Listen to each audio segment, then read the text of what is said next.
Hello everyone, आपका स्वागत है एक बार फिर से मेरी वीडियोस के अंदर। आज हम बात करेंगे अकाउंटेंसी की बुक मेरे सामने है।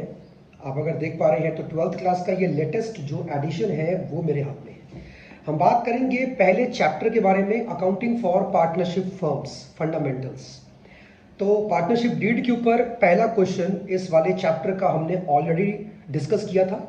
आज मैं आपसे बात करूंगा सेकंड क्वेश्चन के बारे में। तो सेकंड क्वेश्चन पेज नंबर 1.93 के ऊपर दिया हुआ है और उसमें करीबन 3 पार्टनर्स का जिक्र किया गया है, महेश, रमेश एंड सुरेश। ये 3 पार्टनर है फर्म के अंदर और इसमें लिखा है कि they do not have a partnership deed. At the end of the first year of the business they faced the following issues.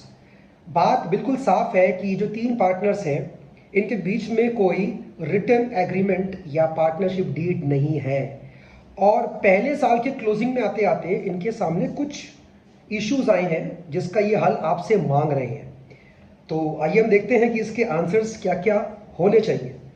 इससे पहले कि हम वीडियो में आगे बढ़ें, पहले मैं ये क्लियर करना चाहूँगा कि जब पार्टनरशिप डीड पार्टनर्स के बीच में नहीं होती है, कोई लिखित एग्रीमेंट नहीं होती है, तो सारे फैसले इंडियन पार्टनरशिप एक्ट 1932 के हिसाब से होते हैं।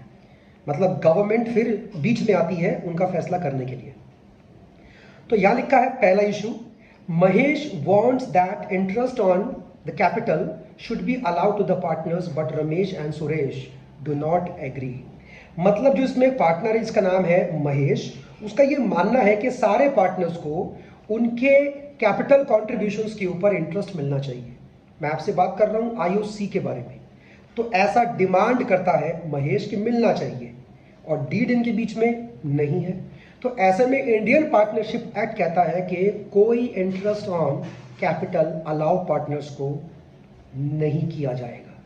इसका मतलब साफ है कि महेश का ये क्लेम या ये मांग जो है फर्म नहीं मानेगी। ओके, नंबर सेकंड है B, Ramesh wants that the partners should be allowed to draw salary but Mahesh and Suresh do not agree। अब जो सेकंड पार्टनर है जिसका नाम है रमेश, वो ये कहता है कि ये सारे पार्टनर्स को सैलरी भी मिलना चाहिए प्रॉफिट के अलावा, लेकिन जो बाकी 2 पार्टनर्स हैं वो फिर से इस चीज के लिए राजी नहीं है। तो किसकी बात मानी जाए? अब इंडियन पार्टनरशिप एक्ट कहता है कि जब डीडी नहीं है आपके पास तो आप सैलरी भी क्लेम नहीं कर सकते। तो मतलब साफ हो गया कि रमेश का ये क्लेम एडमिट नहीं किया जाएगा। ओके, नंबर सी पे आते हैं, Mahesh and Ramesh want that Suresh should pay interest on loan given to him by the firm but जो पार्टनर है इसमें आपका सुरेश, वो इस पे एग्री नहीं करता। या कहने का मतलब क्या है, जो पार्टनर है आपका सुरेश, उसको फर्म ने लोन दिया हुआ है और उसके ऊपर बाकी 2 पार्टनर्स कह रहे हैं कि आपको इंटरेस्ट पे करना पड़ेगा।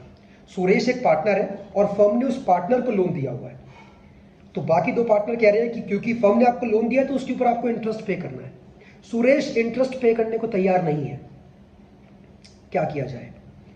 तो जैसा कि आप जानते ही हैं कि पार्टनरशिप डीड अगर नहीं है तो इंडियन पार्टनरशिप एक्ट इस बारे में कहता है कि अगर कोई एग्रीमेंट नहीं लिखा और अगर फर्म ने किसी पार्टनर को लोन दे दिया है तो फर्म उससे इंटरेस्ट ऑन लोन का डिमांड नहीं कर सकती।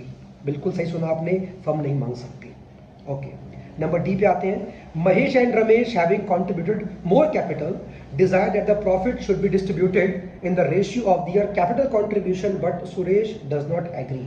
अब 2 पार्टनर महेश एंड रमेश का ये मानना है कि हमारा पैसा बिजनेस के अंदर ज्यादा लगा है, हमारा जो कैपिटल है उससे कंट्रीब्यूशन ज्यादा है, तो जो प्रॉफिट का बंटवारा होना चाहिए वो हमारे कैपिटल के रेशियो में होना चाहिए। मतलब जिसका पूंजी, जिसका कैपिटल ज्यादा लगा है उसको प्रॉफिट ज्यादा मिलना चाहिए। लेकिन सुरेश इससे एग्री नहीं कर रहा।